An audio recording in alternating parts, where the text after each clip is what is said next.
প্রিয় দর্শক, আপনারা দেখছেন এটিএন নিউজ। বাংলাদেশ আই হসপিটালের সৌজন্যে সরাসরি স্বাস্থ্য বিষয়ক অনুষ্ঠান লাইভ প্রেসক্রিপশনে আপনাদের সবাইকে আমন্ত্রণ জানাচ্ছি। আমি ডক্টর ফাইজুর রাহলা। দর্শক, প্রতি সপ্তাহে আমরা নির্দিষ্ট একটি বিষয় নিয়ে কথা বলার চেষ্টা করি। আজকে আমরা একটি ব্যতিক্রমধর্মী বিষয় নিয়ে কথা বলতে চাচ্ছি। আজকে আমরা যে বিষয়টি ঠিক করেছি সেটি হচ্ছে মরণোত্তর চক্ষুদান। মরণোত্তর চক্ষুদান বলতে আমরা কি বুঝি, কারা চক্ষু দান করতে পারেন এবং কারা বা নিতে পারেন, পুরো প্রক্রিয়াটি কিভাবে সম্পন্ন হয়, এই বিষয়গুলো নিয়ে আজকে আমরা কথা বলার চেষ্টা করব। আমাদের সাথে স্টুডিওতে বিশেষজ্ঞ অতিথি হিসেবে আজকে যোগ দিয়েছেন অধ্যাপক ডক্টর মোহাম্মদ আব্দুল কাদের, অধ্যাপক কর্নিয়া, জাতীয় চক্ষু বিজ্ঞান ইনস্টিটিউট ঢাকা, পরিচালক ও consultant, Bangladesh eye hospital Uttara limited. আপনাকে অনেক ধন্যবাদ আমাদের সাথে আমাদের আজকের এই অনুষ্ঠানে যোগ দেওয়ার জন্য। ধন্যবাদ আমাদের সবাইকে আমন্ত্রণ জানানোর জন্য। দর্শক, আপনাদেরকে জানিয়ে রাখতে চাই, এই বিষয়টি নিয়ে যদি আপনাদের কোনো প্রশ্ন থাকে অথবা আপনাদের যদি কোনো মতামত থাকে তাহলে 0241010469 এই নাম্বারে ফোন করে প্রশ্নগুলো করতে পারবেন। আমাদের বিশেষজ্ঞ অতিথি আপনাদের প্রশ্নের উত্তর দেবেন। আমরা তাহলে আমাদের আজকের যে আলোচনার মূল বিষয় সেই বিষয়ে চলে আসি। আমরা কথা বলতে চাচ্ছি মরণোত্তর চক্ষুদান নিয়ে। এই বিষয়টি নিয়ে কিন্তু খুব বেশি ধারণা যে অনেকের আছে সেরকম না। অন্যান্য অনেক রোগ সম্পর্কে সবাই যেমন জানেন, এই বিষয়টি আসলে হয়তো আমরা মাঝে মাঝে দেখি। আপনার কাছে একেবারে শুরুতেই জানতে চাই যে মরণোত্তর চক্ষুদান বলতে আমরা আসলে কি বুঝি? মরণোত্তর চক্ষুদান বলতে আমরা বুঝি যে আমাদের মানব দেহের অঙ্গ চোখ খুব গুরুত্বপূর্ণ একটা অঙ্গ। এটা অঙ্গটা দিয়ে আমরা আমরা দেখি, আমাদের পৃথিবীর রূপরস সব কিছু অবলোকন করি, দেখি। এবং যদি কারো চোখ ঘোলা হয়ে যায়, কর্নিয়া, আমরা কর্নিয়াটা বলতে বুঝি হচ্ছে আমাদের চোখের যে সামনের যে স্বচ্ছ অংশ, এটা হচ্ছে কর্নিয়া। এই কর্নিয়াটা যদি কোনো কারণে ঘোলা হয়ে যায় তখন সে কিছু দেখতে পায় না, পৃথিবী একদম অন্ধ হয়ে যায়, কিছু দেখতে পায় না। যদি আমরা এই মানুষকে দেখাতে চাই তাহলে আমরা চক্ষু দান করতে পারি। যদি কোনো ব্যক্তি এরকম একটা মহৎ উদ্দেশ্য নিয়ে তার চোখটাকে দান করতে চায়, পুরো চোখটা কর্নিয়াটুকু দান করা হয়। এই চোখটা দান করতে চায় এবং দান করার জন্য সে যদি অঙ্গীকারনামা করে একটা নির্দিষ্ট আই ব্যাংকের সাথে অথবা কোনো সংস্থার সাথে, এবং পরবর্তী সে এই চোখটা দান করবে, দান করার পর এই চোখটা সংযোজন করা হবে এবং একজন অন্ধ ব্যক্তি সেই চোখ দিয়ে দেখবে। এই প্রক্রিয়াটাকে বলা হচ্ছে মরণোত্তর চক্ষুদান। যেটা আপনি বলছেন যে কর্নিয়ার অংশটাকে শুধুমাত্র সংরক্ষণ করা হচ্ছে, সেক্ষেত্রে আসলে যিনি মারা যাচ্ছেন ওনার চোখের কি শুধুমাত্র কর্নিয়ার অংশটাই কেটে রাখা হয় কিনা? জি, শুধুমাত্র কর্নিয়া এবং পার্শ্বে অল্প একটু স্ক্লেরা কেটে রাখা হয়, বাকিটা চোখে থেকে যায়। এবং কর্নিয়াট নেওয়ার পরে আমরা ওখানে একটা প্লাস্টিকের শেল দিয়ে দিই, যেন বাইরে থেকে বোঝা না যায় যে তার চোখটা থেকে কোনো অংশ নিয়ে নেওয়া হয়েছে। তার মানে আসলে যিনি চক্ষুদান করলেন উনি যখন মারা যাচ্ছেন তখন একটি ছোট প্রসিডিউরের মাধ্যমে এই কর্নিয়াটিকে কালেক্ট করা হচ্ছে। জি, এটা ছোট্ট একটা অপারেশনের মধ্যে এমনি অপারেশন করার জন্য যে প্রসিডিউর মেনটেন করা হয়, এখানে সেই একই প্রসিডিউর মেনটেন করা হয়। করার পরে ওটা নেওয়ার পর এটা যথারীতি এটাকে একটা যাতে দেখতে সুন্দর দেখা যায় সেই জন্য আমরা প্লাস্টিক শেল দিয়েছি। অপারেশন করার পরও আগের চোখের মধ্যেই চোখটা দেখা যাবে। যারা আসলে মরণোত্তর চক্ষুদান করতে চাচ্ছেন, এরকম কি কোনো ক্রাইটেরিয়া আছে যে ওনারা করতে পারবেন, এরকম কোনো গ্রুপ বা বয়স অথবা নির্দিষ্ট কোনো গ্রুপকে আমরা বলতে পারি কিনা যে ওনারা করতে পারবেন? মরণোত্তর চক্ষুদান যে কেউ করতে পারে। সেটা হচ্ছে 2 বছর বয়স থেকে 70 বছর পর্যন্ত কর্নিয়াল দান করা যেতে পারে, সেই কর্নিয়া আমরা সংগ্রহ করতে পারি। এই জন্য যদি কেউ আগ্রহ প্রকাশ করে তাহলে সে অঙ্গীকারনামা করে যেতে পারে। অঙ্গীকারনামা করার পরে এবং অঙ্গীকারনামা করার সাথে সাথে তাকে একটা কাজ করতে হবে, সেটা হলো যে তার যে পরিবার, ছেলে মেয়ে এবং পরিবার এবং পাড়া প্রতিবেশী এবং যারা তার সঙ্গে সংশ্লিষ্ট এবং মৃত্যুর পরে যারা তার সৎকারের সঙ্গে সম্পৃক্ত থাকবে তাদের সবাইকে এই জিনিসটা সুন্দরভাবে অবহিত করে যেতে হবে। করতে পারবেন না কি এরকম, মানে অনেক মানুষ থাকে যাদের হয়তো চোখে কোনো না কোনো রোগ আছে বা কোনো সমস্যা ছিল, এরকম কোনো রোগ বা কিছু থাকলে আমরা কি বলবো যে উনি আসলে মরণোত্তর চক্ষুদান করতে পারবেন না, এরকম কোনো কন্ডিশন আছে কিনা? জি, কিছু কিছু কন্ডিশন আছে যাদের চোখ বিশেষ করে কর্নিয়া আমরা নিতে পারি না। যেমন আপনি ধরেন যে যদি জন্মগতভাবে তার চোখের কোনো অসুখ থাকে, তার যদি গ্লোকোমা থাকে, তার যদি কর্নিয়াতে আগে থেকে তার সমস্যা থাকে, অথবা তার যদি কোনো ডিজিজ থাকে, যেমন মনে করেন এইডস যদি থাকে, হেপাটাইটিস বি যদি থাকে, তারপর তার কিছু মেনিনজাইটিস থাকে, এই ধরনের অসুখ যদি থাকে তাহলে এগুলা কর্নিয়ার মাধ্যমে ছড়াইতে পারে। যেন এক সময় করোনা ছিল, করোনার মাধ্যমে ছড়াইতে পারতো, ওই সময় কিন্তু কর্নিয়া ট্রান্সপোর্ট বন্ধ ছিল। এই ধরনের অসুখ যদি থাকে তাহলে তাদের কর্নিয়া আমরা নিতে পারি না, সেটি ব্যবহার করতে পারি না। একেবারে ছোট বাচ্চাদের ক্ষেত্রে কি আসলে আমরা সেরকম এখনো পাই যে বাবা মা তাদের মরণোত্তর চক্ষুদানের ব্যবস্থা করেন, সেরকম আমাদের দেশে এখনো শুরু হয়েছে কিনা বা আপনারা পাচ্ছেন কিনা? আমাদের দেশে আসলে এই কর্নিয়া ট্রান্সপ্লান্টেশন শুরু হয়েছে অনেক আগে, কিন্তু যে দানের যে ব্যাপারটা সেটা অত ছোট মানুষের কাছ থেকে এখন পর্যন্ত নেওয়া হয়নি। সাধারণত ইয়াং যারা তাদের এবং সাধারণত বয়স্ক তাদের চোখে বেশি নেওয়া হয়েছে। যেই বয়সী একজন রোগী উনি যখন মারা যাচ্ছেন, উনি হয়তো চক্ষুদান করে গিয়েছেন, আমরা পরবর্তীতে এই কর্নিয়াটা আসলে কার ক্ষেত্রে ব্যবহার করা হবে সেটা আসলে কিভাবে নির্ধারণ করা হচ্ছে? এটা নির্ধারণ করা হয় যে আমাদের দেশে এখন প্রায় 5 লক্ষ মানুষ আছে যাদের কর্নিয়া ট্রান্সপ্লান্টেশন দরকার। কিছু কিছু আছে 80% হলো এক চোখ, আর বাকি 20% হচ্ছে দুই চোখে তাদের অন্ধত্ব আছে তারা। এখন আমরা আগের থেকে বিশেষ করে সন্ধানী ইন্টারন্যাশনাল আই ব্যাংক, ওদের কাছে ডাটা বেজ আছে যে ওদের কতগুলো মানুষের কর্নিয়া দরকার এবং তারা অ্যাপ্লিকেশন করে রাখছে যে আমার কর্নিয়াটা দরকার। আমরা ওখান থেকে ক্যাটাগরি ওয়াইজ তার কার কী চোখ লাগবে, যেমন কিছু আছে অপটিক্যাল কোয়ালিটি যা দেখার জন্য, কিছু আছে হলো যে অসুখ ভালো করার জন্য, আর কিছু আছে হলো চোখ ঠিক রাখার জন্য, আর কিছু আছে কসমেটিক্সের চোখ সৌন্দর্য বাড়ানোর জন্য। মানে এই ক্যাটাগরি অনুযায়ী আমরা কর্নিয়াটা যখন আমরা কর্নিয়াটা কালেক্ট করি তখন আমরা দেখি যে সে কী কোয়ালিটির কর্নিয়া, যে কোয়ালিটির কর্নিয়া সেই কোয়ালিটি অনুযায়ী আমাদের যে লিস্ট করা আছে এই লিস্ট অনুযায়ী আমরা তাদেরকে খবর দিই, খবর দিলে তারা চলে আসে, তারপর আমরা কর্নিয়া ট্রান্সপ্লান্ট করি। কি কি ক্রাইটেরিয়া দেখা হয় এই কর্নিয়া ট্রান্সপ্লান্টের সময়? কর্নিয়া ট্রান্সপ্লান্টের সাথে দুইটা ক্রাইটেরিয়া, একটা হলো যে ডোনার কর্নিয়া আর একটা হলো রিসিপিয়েন্ট। ডোনার কর্নিয়া ক্রাইটেরিয়া আমরা দেখি যে তার কর্নিয়াটা এপিথেলিয়ামটা ঠিক আছে কিনা, তার থিকনেসটা ঠিক আছে কিনা, তার এন্ডোথেলিয়াম কাউন্ট ঠিক আছে কিনা, তার দেখতে সুন্দর আছে কিনা এবং তার অন্য কোনো সমস্যা ছিল কিনা। এগুলো যদি ঠিক থাকে তাহলে আমরা এই কর্নিয়াটাকে গ্রহণ করি। আর ডোনারের ক্ষেত্রে হলো যে সে তার কোনো শারীরিক কোনো অসুবিধা আছে কিনা, যে অসুবিধা আছে তার অপারেশন করার জন্য তার প্রবলেম, এই ধরনের কিছু থাকলে শুধুমাত্র, তাছাড়া আমরা প্রত্যেকেই আমরা কর্নিয়া লাগাতে পারি। একজন রোগী বা একজন সাধারণ মানুষ উনি মরণোত্তর চক্ষুদান করলেন এবং তারপর উনি যখন আসলে মৃত্যুবরণ করছেন তার কতক্ষণের মধ্যে চোখের ডাক্তারের কাছে ওনাকে আনতে হবে যাতে কর্নিয়াটা কালেক্ট করা যায়? আচ্ছা, এটা খুবই সুন্দর একটা প্রশ্ন।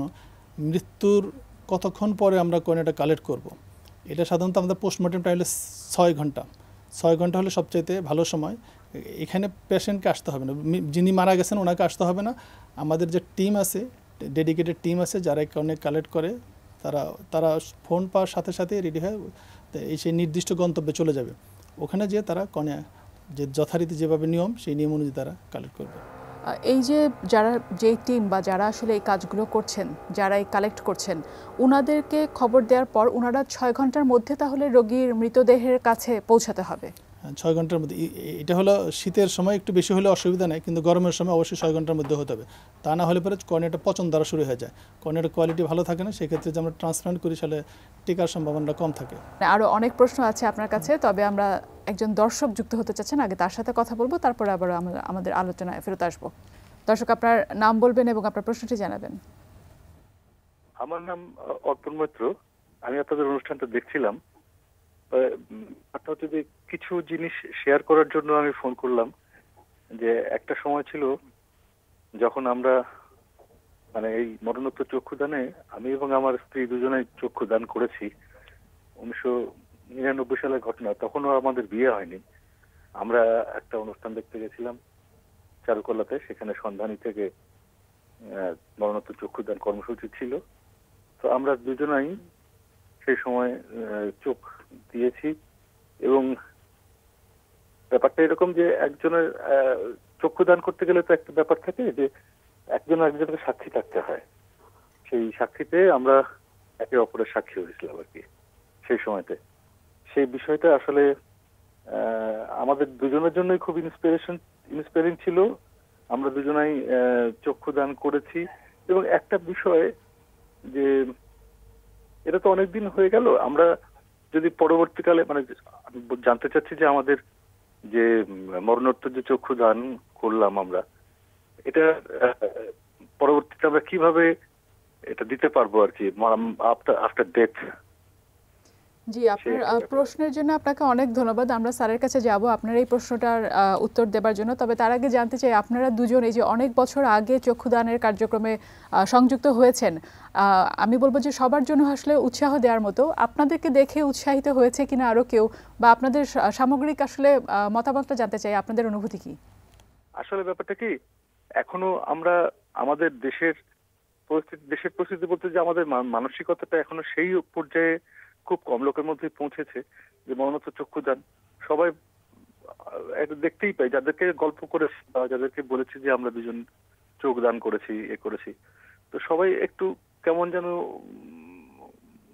কেমন করে বলে আর কি যে তোমরা চোখ দিয়ে দিলে, এরকম এখনো পর্যন্ত মানুষের মধ্যে মনোভাব এরকম যে আমরা বেঁচে থাকতেই হয়তো আমাদের চোখ খুলে নিয়ে যাবে। তো সেটা তো নয় আসলে। তো সেই বিষয়টাকে আমরা অনেককেই বোঝানোর চেষ্টা করেছি যে দেখো, আমরা তো বেঁচে থাকতে তো আমাদের চোখ নিয়ে যাবে না। মারা যাওয়ার পরে আমাদের চোখ নিয়ে যদি অন্য কোনো মানুষ দেখতে পায়, সেটা তো আসলে এই চোখ, আমরা মারা যাওয়ার পরে তো আমাদের চোখ কোনো কাজে লাগবে না। তো সেটা যদি নিয়ে অন্য কেউ দেখতে পায়, তাহলে সেটা সেই দৃষ্টিহীন ব্যক্তির জন্য ভালো। আমরা থেকে গেলাম পৃথিবীতে সেই চোখের মাধ্যমে, এটা বোঝানোর চেষ্টা করি। কিন্তু এখনো পর্যন্ত আমাদের দেশের মানুষের মধ্যে সেই অনুপ্রেরণাটা খুব কম লোকের মধ্যেই আমরা দেখতে পেয়েছি। সবাই একটু মানে ভাবেই তাকায় আর কি, চোখ দিয়ে দিলে। আপনাকে অনেক ধন্যবাদ আপনার এই মতামত এবং আপনার প্রশ্নের জন্য। আপনার কাছে স্যার একটু জানতে চাই, উনি যেটা বলছিলেন, প্রথম ওনার একটি প্রশ্ন ছিল যে ওনারা অনেক বছর আগে আসলে এই কার্যক্রমের সাথে সংযুক্ত হয়েছেন, কোনো ধরনের ফলো আপ বা এখন আসলে আর কোনো কিছু করার আছে কিনা এই ব্যাপারে ওনার একটি প্রশ্ন ছিল। উনি একটা মহৎ কাজ করেছেন যে অন্ধজনের জন্য তার চোখটা দান করে গেছেন। তো এখন এটার পদ্ধতি হচ্ছে যে ওনার কাছে একটা নাম্বার আছে, আমাদের যে সংস্থার কাছে উনি মরণোত্তর চক্ষু দান করেছেন ওর একটা নাম্বার আছে। ওনার আত্মীয় স্বজন এবং পরিবারকে বলতে হবে যে আমি এই চোখটা দান করেছি, আমি আর মৃত্যুর পর এটা আমি এক্সিকিউট করতে চাই, এটা আমি দিতে চাই, তোমরা এটা ব্যবস্থা করবা। এই জিনিসটা তাদেরকে বলে যেতে হবে এবং তারা মৃত্যুর পরপরই সাথে সাথে তারা যে সংস্থা অথবা আমি মনে করি সন্ধানীর সাথে হয়তো যোগাযোগটা হয়েছে, সন্ধানীকে ওনারা ফোন করবেন। ফোন করার সাথে সাথে সন্ধানী যে ডেডিকেটেড টিম আছে সেই টিমটা ওনাদের যে জায়গায় উনি মারা গেছেন অথবা যেখানে আছেন সেইখানে উনি চলে যাবেন। সেখানে গিয়ে ওনারা বিধি মোতাবেক যে প্রসিডিউর মেনটেন করা দরকার সেটা করে ওনারা চোখটা কর্নিয়াটা কালেক্ট করে নিয়ে আসবেন।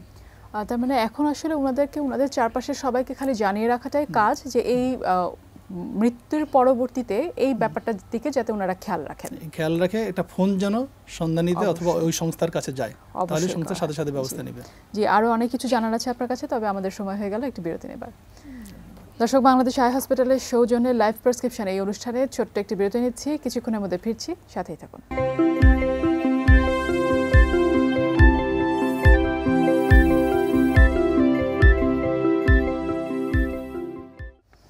ফিরে এলাম বিরতির পর।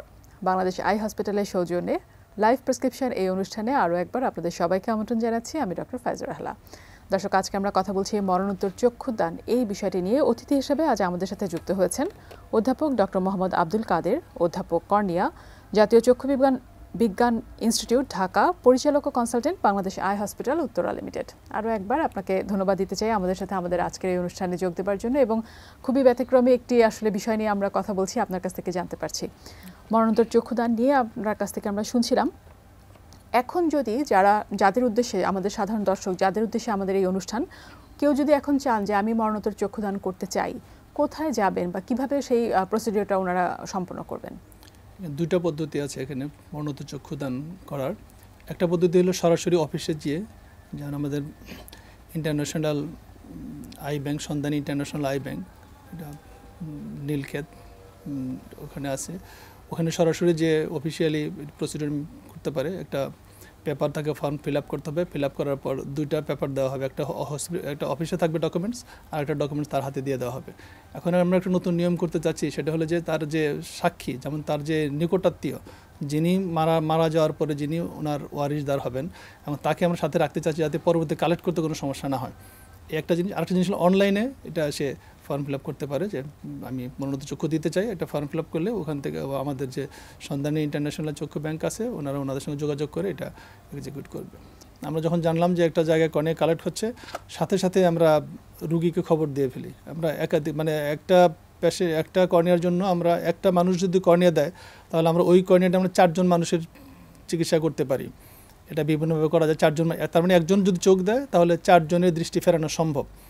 তা এখন যখন তারা জানালো যে আমরা চোখ দিতে চাই, আমাদের ডেডিকেটেড টিম চলে গেলো, আর আমাদের সেন্ট্রাল কিছু লোকজন থাকে যারা কোঅর্ডিনেট করে, তখন সে সার্জনের সঙ্গে কথা বলবে যিনি অপারেশন করবেন, সেই সাথে যারা পেশেন্ট যারা কর্নিয়া গ্রহণ করবেন তাদের 3-4 জনকে একসঙ্গে ডেকে নিয়ে আসা হয় যে তারা সবাই চলে আসে, চলে আসার পরে আমরা যে তার প্রি অপারেটিভ প্রিপারেশন, তারপর অন্য অন্য জিনিস সব কিছু, তারপর অপারেশন, সব যত তাড়াতাড়ি সম্ভব আমরা সাধারণত যেদিন কর্নিয়া কালেক্ট করি উইদিন 24 আওয়ার্সের মধ্যে করে ফেলি। অনেক রোগী দেখা যায় যে যারা হয়তো চশমা পরে, আমাদের দেশে কিন্তু চোখের রোগের মধ্যে একটি বড় অংশ হচ্ছে যারা রিফ্র্যাক্টিভ এরর থাকে, তারা হয়তো চশমা পড়ছে। যারা চশমা পড়ছেন তারা কি চক্ষু দান করতে পারবেন কিনা? অনেকের এরকম ধারণা থাকে যে আমি তো চশমা পরি, আমার তো চোখ এমনিই খারাপ, কিন্তু আসলে সেক্ষেত্রে রিফ্র্যাক্টিভ এরর তো আসলে কর্নিয়ায় সমস্যা নাই, ওনাদের জন্য কি বলবেন? না, যাদের রিফ্র্যাক্টিভ এরর আছে তারাও কর্নিয়া দান করতে পারে। কর্নিয়া দানের ক্ষেত্রে রিফ্র্যাক্টিভ এরর কোনো সমস্যা না, চশমা থাকলেও কোনো অসুবিধা নেই, ওনারাও চক্ষু দান করতে পারবেন। আপনার অভিজ্ঞতা থেকে যদি আমাদের সাথে শেয়ার করতেন যে এরকম একজন রোগী যিনি আসলে চক্ষু নিয়েছেন বা কর্নিয়া আসলে নিয়েছেন এবং তারপর ভালো দেখছেন, ওনার জীবনে কি ধরনের পরিবর্তন এসেছে আপনাদের হাতে হওয়া, যদি এরকম কোনো ঘটনা। একটা গল্প বলতে চাই, সেটা হলো 3 বছর আগে রোজার মাসে আমি তারাবির নামাজ পড়ে কেবল উঠে ঘুমাতে যাবে এমন সময় আমার ফোনটা চেক করি, দেখছি আমার 18টা মিস কল। আমি প্রায় 11:30 বাজে, তখন আমি ফোন করলাম, আপনি এতগুলো ফোন দিয়েছেন, ঘটনাটা কি? তখন বললো যে আমি যে সুজনের খালা, যে সুজন যে চোখ দিতে চায় আমি তার খালা, কিন্তু ওর ভাই যে সুমন তো মারা গেছে। কেমনে মারা গেছে? বলে যে ট্রাক অ্যাক্সিডেন্টে মারা গেছে। তো এখন আমি বললাম লাশটা কোথায় আছে? বলে যেটা তো পুলিশের কাছে আছে, পুলিশ কিছু দিচ্ছে না। তো আমি বললাম যে আপনি এক কাজ করেন, আপনি আমার কথা বলেন যে আমরা এই চোখটা নিতে চাই, আগেতে বলা আছে, ডাক্তার সাহেব বলছে যে চোখ দিলে অমুকের আমার ছোটো ভাই যে আছে সুমন, যে সুজন, যে ওনাকে দিব, সেই জন্য আমরা এই লাশটা আমরা চাই, আমাদের দিয়ে দেন। তখন আমি এই কথাটা বলার পরে তার বলার পরে যে এসপি সাহেব ছিলেন বললেন যে ঠিক আছে, তাহলে আর কোনো কিছু করালাম, পোস্টমর্টম করার দরকার নাই, লাশটা তারা দিয়ে দিল। দিয়ে দেওয়ার পর তখন প্রশ্ন আসলো রমজান মাসে, তখন তো প্রায় 12টা বেজে গেছে। 12টা বেজে যাওয়ার পরে আমি সন্ধানীতে ফোন করলাম যে এই ঘটনা, যে ময়মনসিংহ অনেক ওখান থেকে টাকা অনেক কালেক্ট করতে হবে। তখন বলে যে না, তারা নামাজ পড়তে সবাই বাসায় চলে গেছে, আমি তো রোজার দিন। তাই আমি বললাম যে যোগাযোগ করতে থাকো। পরে শেষ পর্যন্ত 12:30 যোগাযোগ হলো যে আমরা যাচ্ছি। কিন্তু প্রশ্ন হলো যে এত দূরে যেয়ে আবার নিয়ে আসা, তার তো আবার তো কালকে অপারেশন করতেই হবে। তো তখন বললো যে আপনারা রুগী সহ লাশ সহ ঢাকায় চলে আসেন। তখন তারা রুগী এবং লাশ সহ ঢাকায় চলে আসার পরে তখন পোস্টমর্টেম করতে হবে, সেই জন্য আমরা সন্ধানীতে না নিয়ে সরাসরি ঢাকা মেডিকেল কলেজে নিয়ে যাই। ঢাকা মেডিকেল কলেজে তারপরে কর্নিয়াটা কালেক্ট করা হয়, 2টা কর্নিয়া কালেক্ট করা হয়। কালেক্ট করার পর লাশটা বাড়ি চলে যায়, তারপরে পেশেন্ট থাকে এবং পরের দিন আমরা 10টায় 2টা পেশেন্টকে অপারেশন করি। যে এই সুমন যে যার চোখে চোখ লাগানো হয়েছে, সে হলো একটা ভাঙ্গারি দোকানদার। সে হলো যে জর্দার কোটে বাড়ি দিতে গিয়ে ওটা হচ্ছে বোমা ছিল, ককটেল ছিল, সেটা 2টা চোখ নষ্ট হয়ে যায়, একটা চোখ পুরোপুরি নষ্ট হয়ে যায়, আরেকটা চোখ কোনো রকমে কিছু দেখে আর কি, কর্নিয়া নষ্ট হয়ে গেছে। পরে আমরা তার চোখটা লাগাইছি, মানে কর্নিয়া ট্রান্সফার করে দিয়েছি পরের দিন 10টার সময়। তারপর থেকে সে এখন তার 6/18 ভিশন, খুব ভালো দেখে। এরকম 2 বছর সে ভালো দেখতেছিল, তার হঠাৎ করে তার ছানি চলে আসে। তারপর তার আবার সানিটা অপারেশন করে দিলাম, তখন সে 6/12 ভিশন এবং সে খুব ভালো দেখে, আমি খুব হ্যাপি।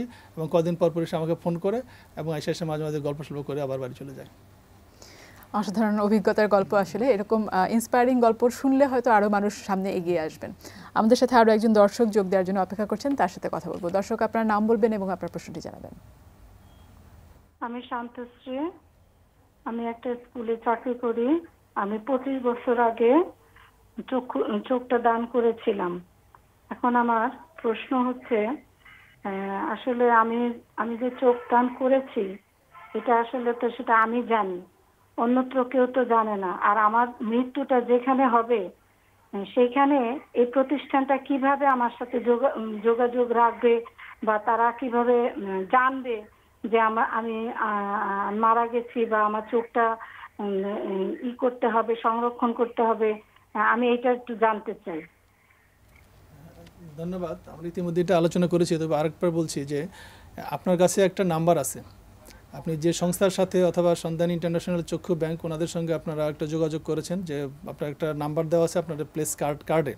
ওই কার্ডে আপনাকে পরিবারকে বলতে হবে, আপনার আপনজনকে বলতে হবে যে আপনি মারা যাওয়ার পর সাথেই যেন তারা এই ফোন নাম্বারটা ইউজ করে ফোন করার পর সাথে আমাদের ডেডিকেটেড যে টিম আছে, টিম আপনার ওখানে চলে যেয়ে যথারীতি কর্নিয়া কালেক্ট করে নিয়ে আসবে। যিনি চক্ষুদান করেছেন ওনারা আশেপাশের মানুষজনের এই ফোনটা করা খুব জরুরি। ওনারা মৃত্যুর পরে ফোন করে জানাবেন যে এখানে একটা কর্নিয়া কালেক্ট করতে হবে। একটা ফোনই যথেষ্ট, এই ফোনটাই তাকে সংরক্ষণ করতে হবে। এবং আমার যে উপদেশ যেটা আর কি, পরামর্শ যেটা, সেটা সে জন্য নাম্বারটা মাঝে মাঝে চেক করে যে যে যে নাম্বারে সে যোগাযোগ করার কথা সেই নাম্বারটা ঠিক আছে কিনা। সাধারণত ঠিক আছে, একই নাম্বার, ওই নাম্বারটা চেঞ্জ হয় না, তবু সে যেন যোগাযোগ রাখে যে আমি কর্নিয়া দিতে চাই, তাহলে জিনিসটা সহজ হবে। আমরা একেবারে শেষ প্রান্তে পৌঁছে গেছি। আমাদের দর্শকদের উদ্দেশ্যে যদি আপনি একেবারে শেষ মুহূর্তে কোনো পরামর্শ দিতে চান। পরামর্শ না, আমি আমন্ত্রণ জানাতে চাই। আমন্ত্রণটা হচ্ছে এরকম যে আমরা মারা যাওয়ার পর কি ঘটে, আমরা কবর দেই অথবা পোড়ায় ফেলি। কবর দিলে কি হয়, আমাদের পুরো দেহটা পচে গলে মাটির সঙ্গে মিশে যায়। আর আমরা যখন পোড়ায় ফেলি তখন ওটা ছাই হয়ে যায়। তখন আমি যেটা বলতে চাই সেটা হলো যে আমরা কবর দেওয়ার আগে যদি কর্নিয়াটা দিয়ে যাই এবং পুড়িয়ে ফেলার আগে যদি আমি কর্নিয়াটা রেখে দিতে চাই, এবং এটা দিয়ে অন্য মানুষ চোখে দেখবে, এবং এই যে চোখে দেখাটা পৃথিবীতে এর চাইতে মহৎ কাজ আর কিছু হইতে পারে না, এর চাইতে মানবতার মতো আর কিছু হইতে পারে না। তাই আমি বলতে চাই যে আপনারা কর্নিয়াটাকে পুড়িয়ে ফেলবেন না, কর্নিয়াটাকে কবর দেবেন না। এটা আমাদের মানবতার কাজে, অন্য মানুষের দৃষ্টি ফিরে দেওয়ার কাজে ব্যবহার করেন। তাহলে আপনার চোখ আপনি মরে যাওয়ার পরেও অন্যের দৃষ্টির মাধ্যমে বেঁচে থাকবে, পৃথিবীটাকে দেখবে। আপনাকে অনেক ধন্যবাদ আমাদের এই অনুষ্ঠানে এসে এই বিষয়টি নিয়ে, যে বিষয়ে আসলে অনেকেরই মনে অনেক প্রশ্ন ছিল, অনেক কিছু আমাদের দর্শকদেরকে জানিয়েছেন। আপনাকে অনেক ধন্যবাদ সেজন্য। আপনাদেরকে ধন্যবাদ। দর্শক শ্রোতা, কলাকুশলী সবাইকে ধন্যবাদ। প্রিয় দর্শক, বাংলাদেশ আই হসপিটালের সৌজন্যে লাইভ প্রেসক্রিপশন অনুষ্ঠান আজ তাহলে এ পর্যন্তই। দেখা হবে সামনের সপ্তাহে, কথা হবে অন্য কোনো বিষয় নিয়ে। ভালো থাকুন, সুস্থ থাকুন এবং দেখতে থাকুন ATN news. Supported by Bangladesh eye hospital.